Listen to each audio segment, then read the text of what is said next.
Connor McDavid was big news on Saturday night right here where we were just around the corner, Scott, from where you're sitting right now, where the lottery balls fell for some teams in the National Hockey League. And at the end of it, when all the dust settled, the Edmonton Oilers draw the gold card. They will select first overall in Sunrise at the 2015 NHL Draft, where Connor McDavid is expected to be the next savior to enter that organization. There is a lot of symmetry to this when you look from Mario to Sidney, Gretzky to Connor McDavid. Some wide brush thoughts from you guys on Connor McDavid poised to become an Oiler in June.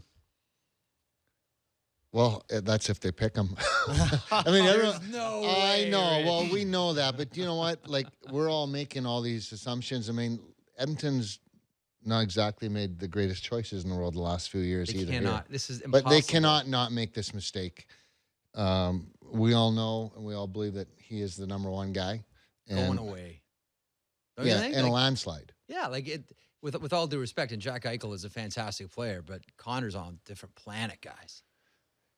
Yeah, but there's going to be they need a lot more than that to be a playoff team. They do. I mean, they've been handed the get out of jail free cards how many times? It's time to well, now they can focus forward. on improving the defense and improving the goaltending. Yeah. Because they're in pretty good shape up front. 2 defensemen and a goaltender away. Yeah. From being a legitimate. And you've Is got that- is that pieces fair? now that you can put into play. So yeah, so how do you do that? Well, what do you do? Well, I don't think they'll want to move Hall. Don't think they'll want to move Eberle. I don't think they'd want to / could move Neil Yakupov. If I was Leon Draisaitl, I don't know whether I'd buy a home in Edmonton. I know the temptation is there to say, well, look down the middle, Connor McDavid, Ryan Nugent-Hopkins, Leon Draisaitl. But if you're going to get, you have to give. Well, you better sell how many hundreds of thousands of McDavid jerseys in the next 2 or 3 years, because I don't think you're going to make the playoffs in the next 2 or 3 years. Mm-hmm.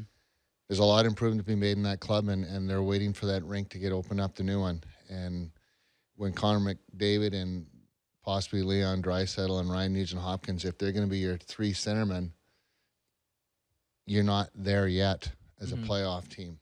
So you're going to have to sell a lot of jerseys to make ends meet before you get into that new rink. But what you've become is a more popular free agent destination, 100%. potentially, with McDavid being there. Not just for players, for coaches as well. Yeah. Like all of a sudden, if you're a head coach who's without a contract anywhere and you're looking around the landscape and you're seeing the jobs that are available, where once upon a time you might have said to yourself, Edmonton, I'm not so sure about that. Does the presence of Connor McDavid change all that? I would submit it does. I would submit right away, hold on a second here. Maybe you do give Edmonton a second look, and maybe you do look at them and say, you know what? To your point, Rich, they're not there now.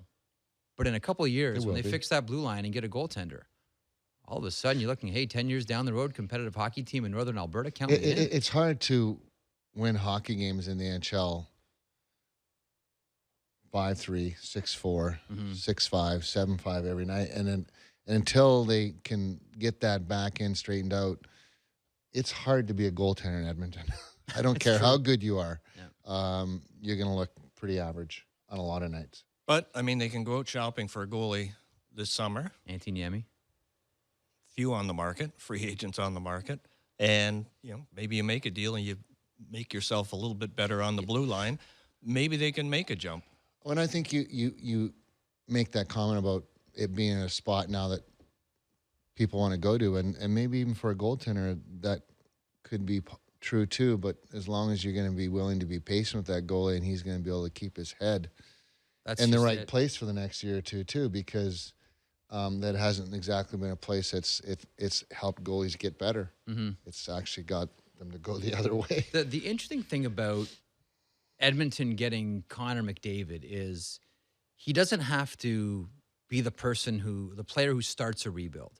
I mean, he jumps in here a few years into the rebuild in Edmonton. So it's not as if he has to lug a bunch of players around the ice with him for a couple of seasons. He's going to walk in with players. Right? He's coming in towards the quote-unquote end of the rebuild for the Edmonton Oilers. So we're not going to look at his hockey DB down the road one day and say, wow, I can't believe he used to have to lug these 3 guys around the ice with him. Or, wow, he really had to make the best of a bad situation. He's walking in on an entry-level deal with players to play with. He's going to play with good players. Yeah. I mean, look at their top 6. I mean, he's going to play with good players. We know that. Now they got a top 6 or 7 that are pretty good players. And so he's definitely going to walk into a spot where he can be successful. Well, now it's time for management to step up and fill in the holes. Simple as that. You've had your four first overall picks. Kind of lucky in that regard. So you've won your lottery. Now go do the heavy lifting. You can make the argument that they haven't been lucky because, the years where Steven Stamkos and John Tavares were available, they didn't have that first overall. And they've got they're lucky this time. They've got other first-round picks, too. That's true. So they can parlay them to something. Or do they keep them and hope that the scouting staff's going to be allowed to make those choices to pick those players? Mm-hmm.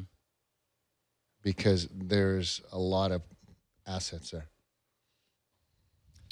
You watch the juniors closely. Darnell Nurse. A couple years away, but he's going to be a good one. I think Oscar Klefbom's going to be a good one for the Edmonton Oilers. Darnell Nurse really quieted his game this year, where once upon a time, Darnell, Sault Ste. Marie Greyhounds, first-round pick of the Oilers, would grab the puck and freestyle, would want to do everything every single shift.